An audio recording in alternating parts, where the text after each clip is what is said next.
சொந்தங்களை நம்ம பிரியாணின்றக்காக வந்து நம்ம விறகடுப்பை வந்து பத்த வச்சாச்சுங்க. நம்ம குடும்பத்துக்கு தகுந்தவாறு சட்டிங்க. பாமாயில ஊத்திக்கிறோங்க, பட்டை வகைகளை சேர்த்துக்கிறோங்க. அடுத்தது வெங்காயம் சேர்த்துக்கிறோங்க. ஒரு 3 பச்சைக்காய் சேர்த்துக்கிறோங்க. வெள்ளைப்புடி இஞ்சியை சேர்த்துக்கிறோங்க. அதோட கொஞ்சம் மல்லி இலையை சேர்த்துக்கிறோங்க.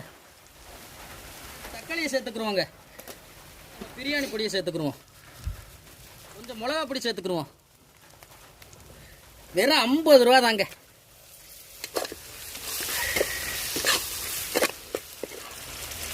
உப்பு சேர்த்துக்கிறோங்க.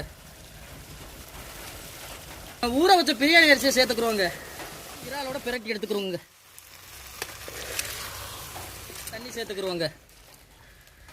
அவ்வளோதாங்க. என்னால் முடிஞ்ச வரைய ஒரு பிரியாணி கிண்டிட்டேன். இப்போ மூடி வச்சுருவோங்க.